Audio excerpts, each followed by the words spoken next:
Okay, we have Blakely Carroll on trumpet.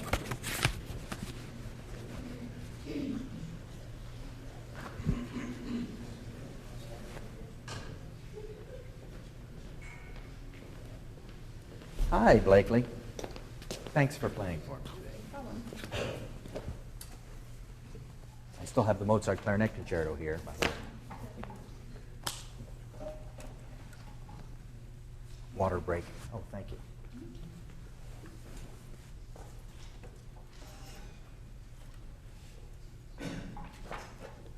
This is the Hummel, right?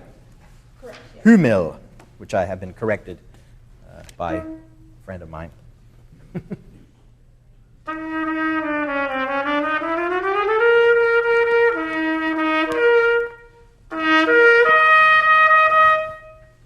The person who corrected me on my pronunciation of Hummel, and I must say I still say that, even though I should say Hummel all the time, was Oscar Moravec, who was a very famous Canadian composer. And he was in his 70s, I guess, when he corrected me. He said saying Hummel is like saying Mozart. So, at any rate, Hummel.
Phrase.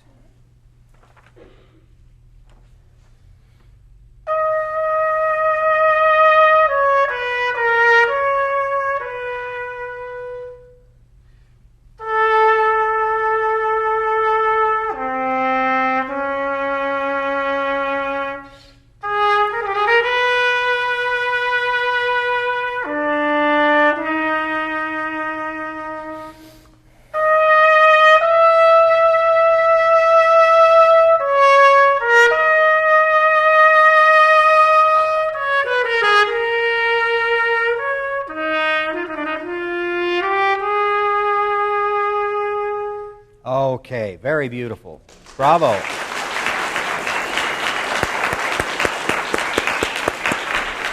You know, I'm always amazed when someone can sit quietly for a great many minutes while I drone on in a Masterclass and then come up and play beautifully without even warming up. And I wish I could do that. It's really beautiful how you just came out of the audience there and just started playing. You have a great deal of inner confidence. Let me just mention one little thing. You are taking some liberty with your triplets later on. You know what I'm talking about. Mm-hmm. And I don't have real good bar numbers here. But let's start right where that begins, with on the D flat. Okay. So the E flat. You see what I'm talking about? 320, 331. Okay. 331. Pick up to 331. Toot, toot, toot, toot, toot, toot, toot, toot, toot, toot, toot. Boop, boop, boop, boop, boop, boop, boop, boop, boop, boop, boop. Boop, boop, boop, boop, boop, boop, boop, boop, boop, boop, boop. Okay. Now, you see why I'm singing along with you? It's because that's what the violins would be doing. And it's up to you whether you want to be with the violins or whether you want to while they're going D, D, D, D, D, D, which I think might be a little bit out of place in something as classical as this. You know, I think there's a lot you can do without manipulating the tempo or the speed of certain notes. At any rate, that's a minor point, but I think you should be aware at all times of what the orchestra accompaniment is if you're playing a concerto. All right? And then you have to decide to yourself, are you going to be with the accompaniment or against the accompaniment? Okay? And it's very nice what you did with your trill and the little bits of ornaments there. Those are your own, or is that sort of standard practice? It's pretty standard. Okay. For some reason, the first three bars of this Hummel second movement have not impressed themselves upon my brain as they should have. But let's start with the fourth bar that you play. And let's hear just that first long phrase. 1, 2, 3, 4, 5, 6, 7 bars.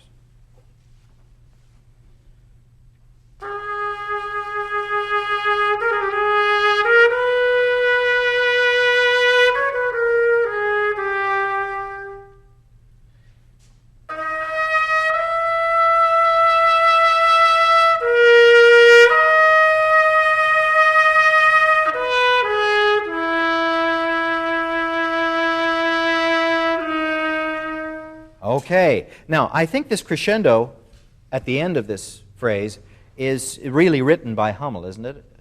I'm not too sure. Or is this edited?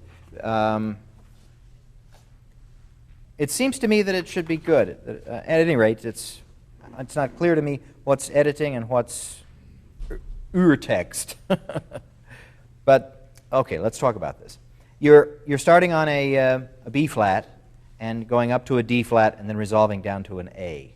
However, he has, beyond this sort of skeletal structure, let's just hear that. Play a B flat whole note, a D flat whole note, and then resolve to an A, down to an A, okay? Sort of fast. 1, 2, 3, 4, just to hear it. 3.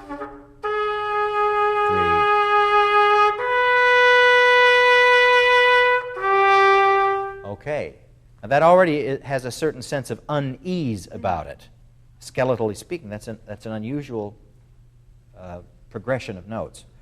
Now what Hummel has done is he has given ornaments on the fourth beat of each of these bars of music and given little other ornamental figures.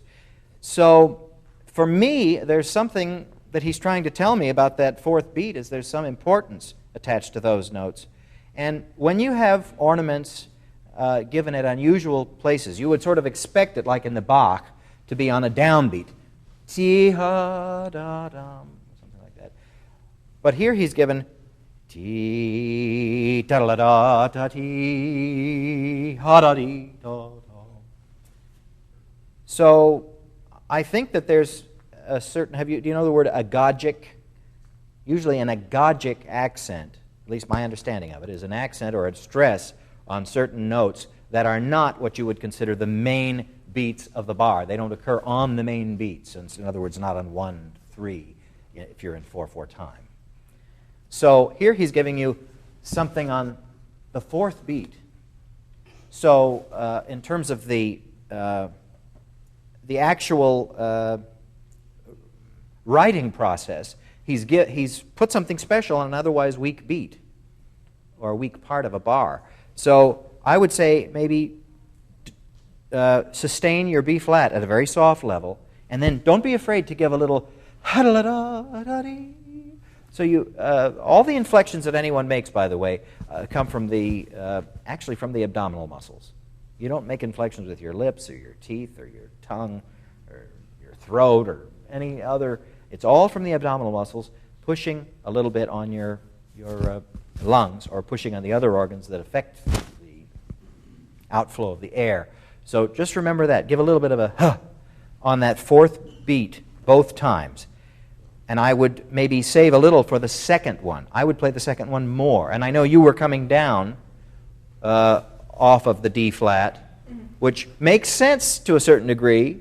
However, he gives you these ornaments, and you're a step higher on the fourth beat of the second bar I'm talking about, than you are on the fourth beat of the bar previous. You see here, B flat, da-da B flat, da D flat, da-da C, B flat A.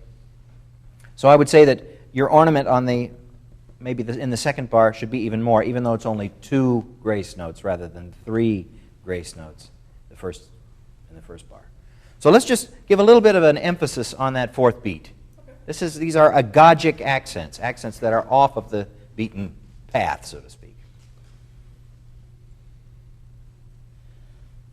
Oh, I'm sorry. That's all right. Use the 16th. You use the little 16th to get you up to the level of the D flat. Dee, ha-da, dee, hee, dee, ha-da. Use a little air there.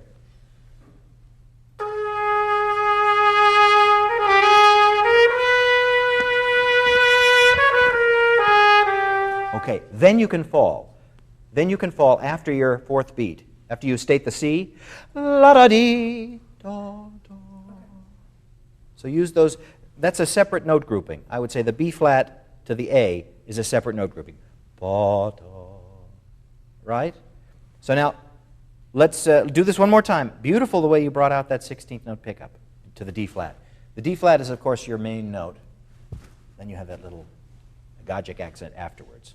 Okay? Let's try it again. It's a lot. This is kind of complicated without putting a projection of it up on for everyone to see, but I think they're getting the picture here.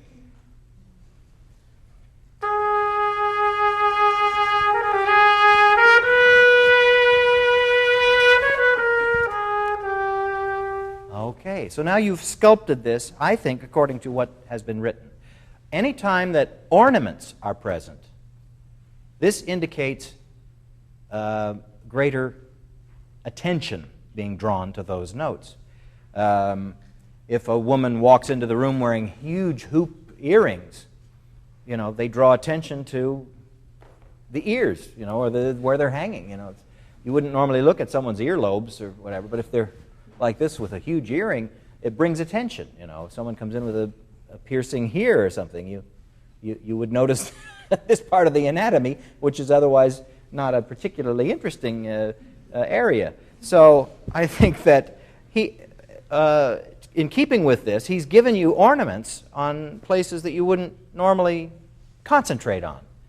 And so this idea of Gajic accents is very important in music, and it's often overlooked in favor of obeying the natural hierarchy of the strength of the beat patterns. In other words, that 1 in 4/4, or in any beat pattern, 1 is regarded as the strongest beat. If we're in 4/4, you have 2 basic patterns. 1 being the strongest, 2 being rather weak, 3 having a secondary impulse, and 4 leading you back into another strong downbeat. Or you have a variation of that, which is a variation of a big 2 pattern, which would be 1 being the strongest beat, 2 being weaker, 3 being the weakest, 4 taking you back to a strong downbeat again. Here, however, like I said, he has gone against this. And, Hummel and Haydn and Beethoven, all these composers of this particular era were not without their senses of humor, and also not without their ability to go against the grain.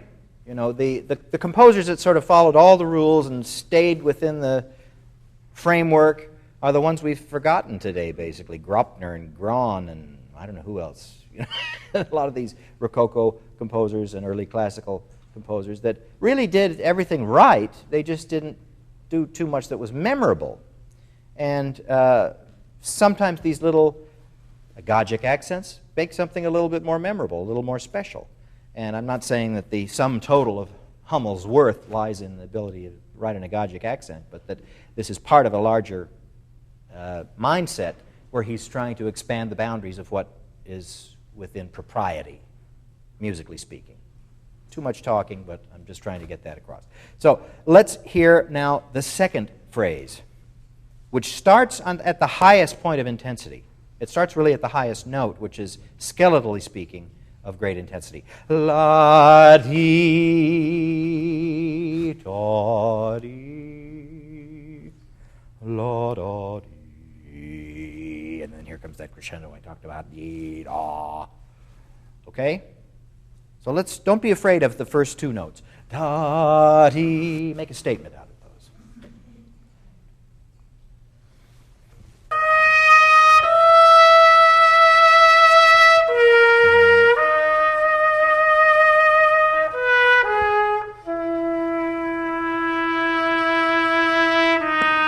Yeah, and you see I gave a little inflection on those two.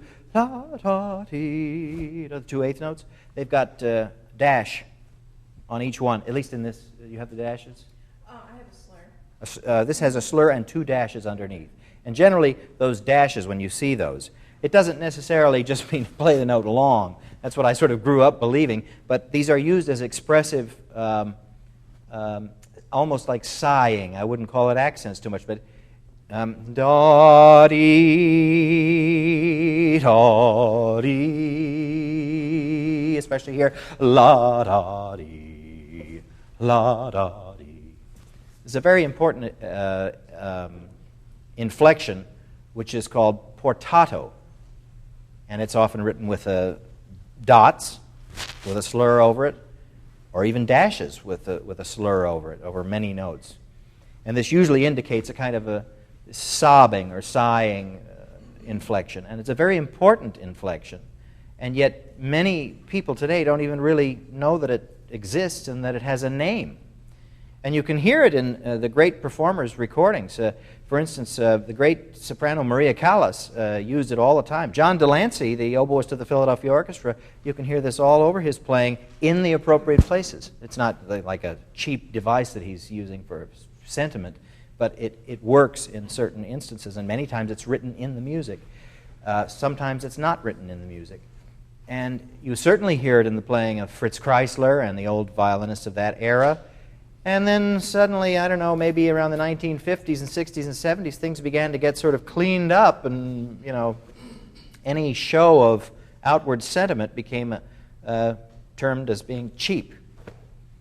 But I think we've lost something from that more romantic time, which I do believe carries back farther than the so-called romantic period. I think that people were always wanting to be romantic and expressive in their playing. I don't think they necessarily decided, well, I am playing classical music because I live in the classical era. We don't know what era we live in right today, do we? And in 100 years, they'll have a name for it. So how are we supposed to play today? You play the way you play. So they didn't know they were in the classical era or the Baroque era.